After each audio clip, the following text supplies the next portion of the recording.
what's up mga pare ko? Kumusta na kayo mga pare ko? Biyernes ngayon.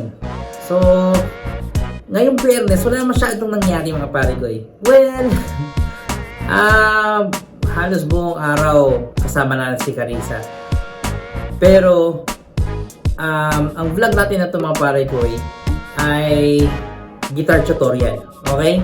So, meron kasi akong pyesa na talagang tinry kong hanapin para matugtog namin. Wala akong mahanap sa YouTube mga pare ko na nagtuturo nito.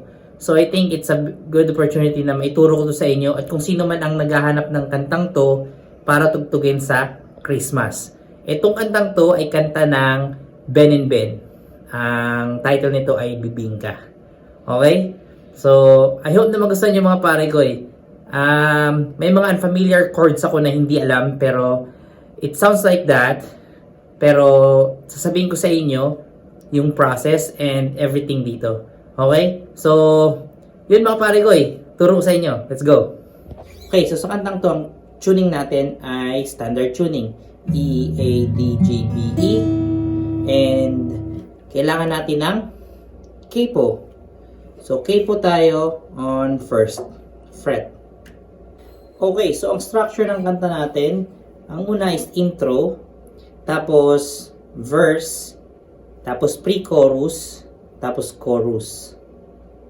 Tapos second verse, pre-chorus, tapos chorus. After nun, magkakaroon tayo ng instrumental. After instrumental natin, bridge, tapos chorus. Okay, so ang chords natin sa intro ay F, C sharp minor, G minor, B7, tapos G, E minor, tapos C, tapos D. Okay, so kung mapapansin nyo, iba-iba yung form ng chords. Sa F, the way na ginawa natin yung F na to, ang gagawin natin, sa first fret natin, ilalagay natin yung index finger natin sa third string. Tapos sa second fret, yung middle finger natin ilalagay natin sa fifth string. Tapos yung pinky natin ilalagay natin sa fourth fret, fourth string. So, okay? Sa C sharp minor natin, ang chords natin, mahilig ang Ben and Ben sa ganitong chords or form ng C sharp minor. So, second fret, lalagyan natin yung index natin dito sa second fret, fourth string. Tapos, yung ring finger natin ilalagay natin dito sa 4th fret, 5th string. Tapos, yung pinky natin, 4th fret, 3rd string. Okay? Tapos, G minor. Ang G minor natin, 2nd fret, yung pinky natin lalagyan natin sa 6th string. Tapos, yung middle finger natin lalagay natin sa 2nd fret, 4th string. Tapos yung ring finger natin lalagay natin sa 2nd fret, 3rd string. Okay? Tapos B7. Okay. So B7.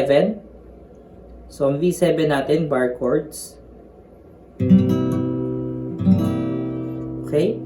So i-bar natin tong 2nd fret, yung 5th, 4th, 3rd, 2nd, and 1st. Tapos, yung ring finger natin sa 4th fret, lalagay mo sa 4th string. Tapos, yung pinky mo sa 4th fret din, lalagay mo sa 2nd string. Okay? Tapos, G. Yung E minor natin, sa form ng G na to, tatanggalin mo lang yung dalawa. Ilalagay mo siya dito sa 2nd fret, 5th and 4th string. Okay? Tapos, yung C. Ganun ulit, tatanggalin mo lang yung dalawa, lalagay mo dito. Yung middle finger mo, lalagay mo dito sa 3rd fret, 5th string. Tapos yung index mo sa 2nd fret, 4th string. Tapos D. Okay, parang ganito yung intro.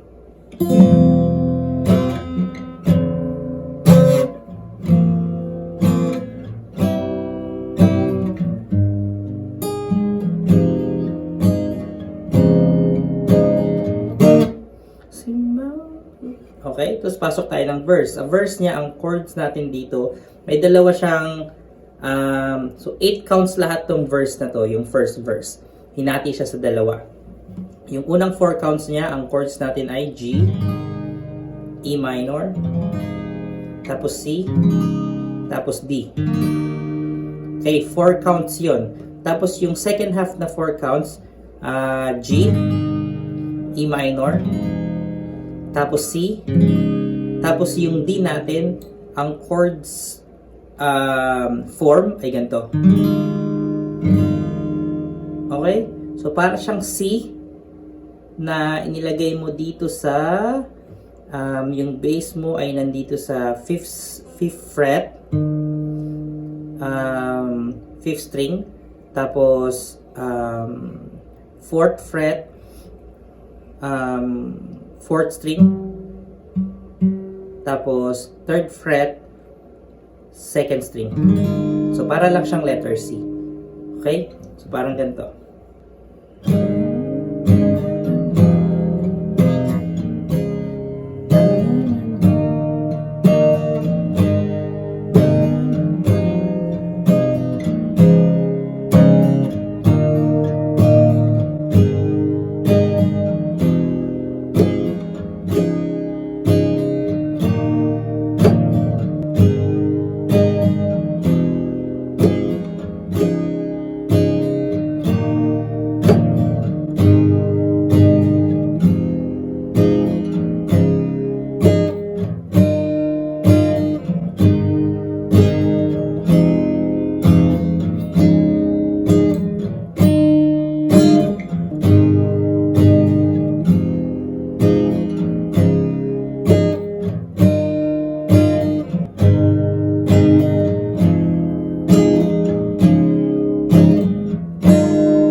Okay, yun yung first verse niya. So, next natin is pre-chorus. So, ang pre-chorus niya, ang chords natin dito ay C, yung C form natin ulit. Tapos, B minor. Ang B minor natin, ang form natin ay ganito. Okay, so, ganun ulit yung sa form na C. Tatanggalin mo yung dalawa. Ilalagay mo yung index mo dito sa 2nd fret, 5th string. Tapos, yung middle finger mo ilalagay mo dito sa 2nd fret, 3rd string. Okay? Tapos niyan, E minor. Tapos A minor. Tapos A minor. Tapos B. Yung B natin mga pare ko ay magiging open string siya na power chords yung gagamitin natin. So, ganyan. So, index nyo lalagay nyo dito sa 2nd fret, 5th string, which is yung B. Tapos, yung ring finger nyo lalagay nyo sa 4th fret, 4th string. Tapos, yung pinky nyo lalagay nyo sa 4th fret, 3rd string. Tapos, open string yun. Okay, so para siyang ganito.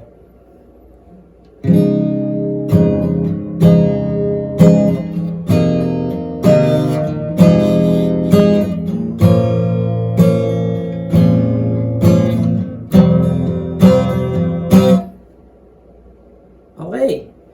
After nun mga paregoy, didiretso tayo sa chorus. Ang chorus niya, ang chords nito ay E. Tapos C sharp minor. Same pattern ng tinuro ko sa inyo kanina.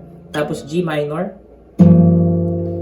Tapos B na open string. Tapos power chords yung style. Yung parehas na form sa pre-chorus. Okay, 2 times yan. Tapos A.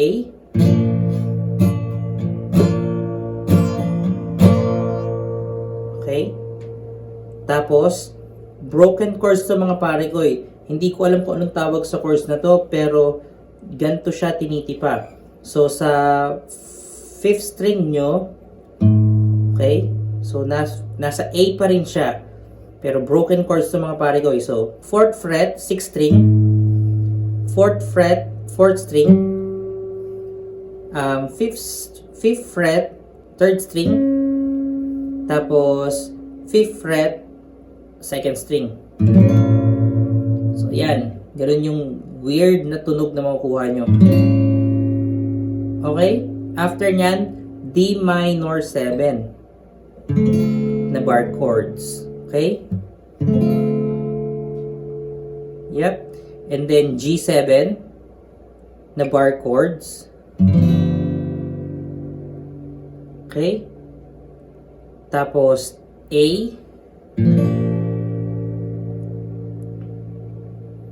Tapos B.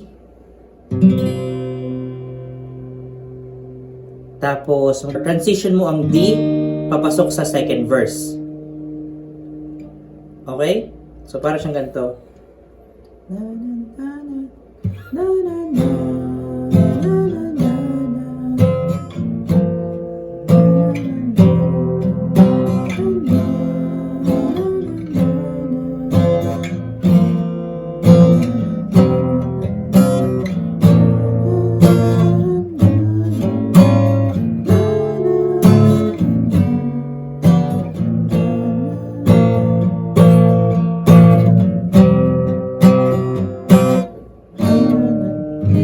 Verse tayo. Instead na 8 counts, 4 counts na lang to.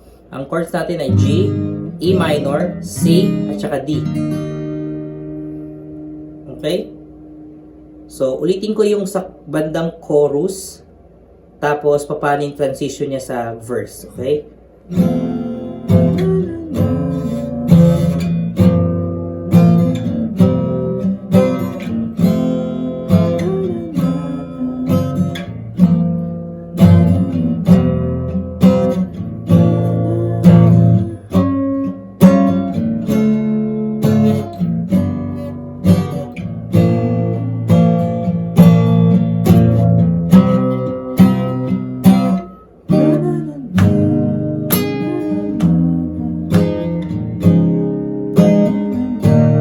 Four times to.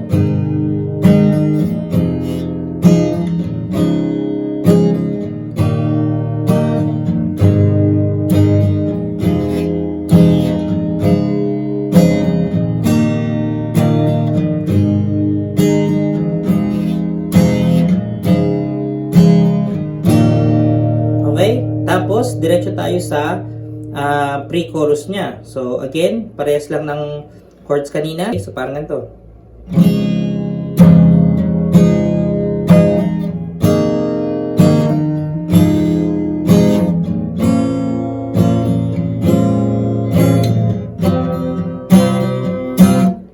Okay, tapos chorus ulit tayo. So, same chord pattern ng chords kanina. After nitong chorus na to, didiretso tayo sa instrumental.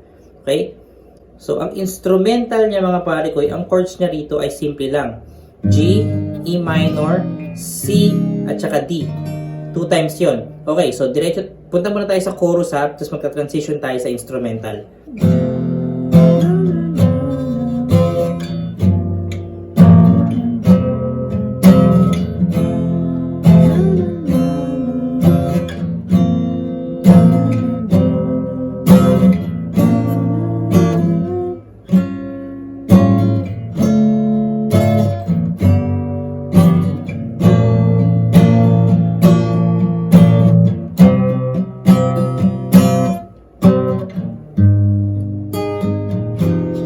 Instrumental.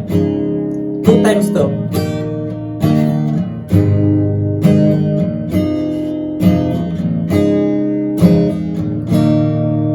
Okay? Tapos dediretso yung bridge natin mga pare ko. Sa bridge natin, ang chords natin dito ay C, tapos G, 3 times yon. Tapos C, tapos D, tapos mag-build up tayo sa D slash F sharp. Okay? So parang ganito.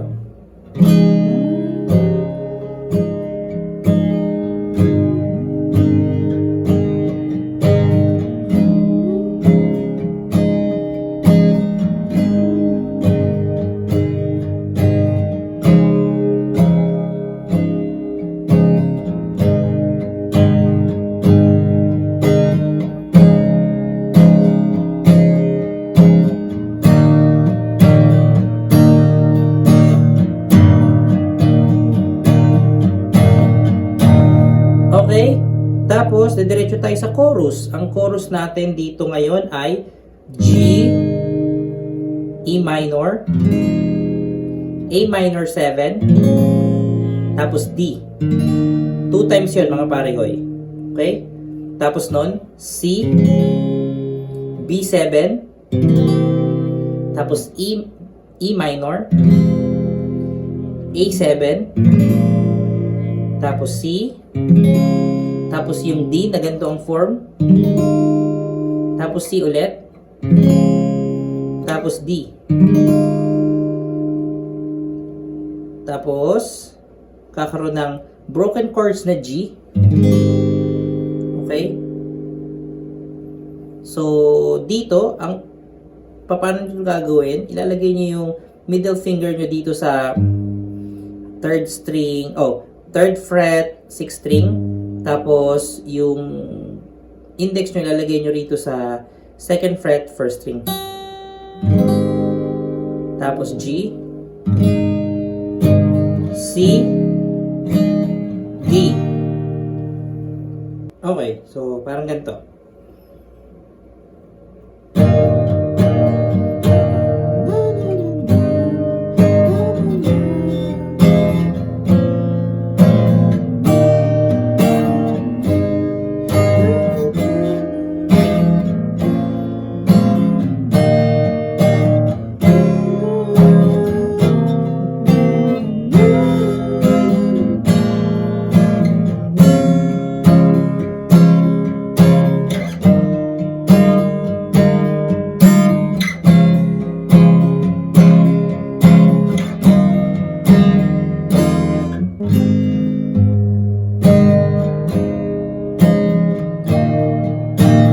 Tapos magkakaroon ng outro hanggang sa matapos na to. Ang outro niya ay G, E minor, tapos C, tapos D. 3 times yon, tapos mag-i-end tayo sa G. Outro tayo.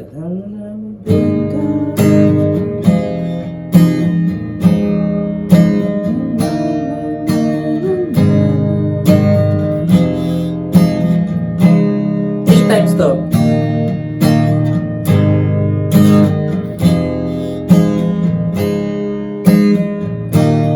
And then ending tayo sa G.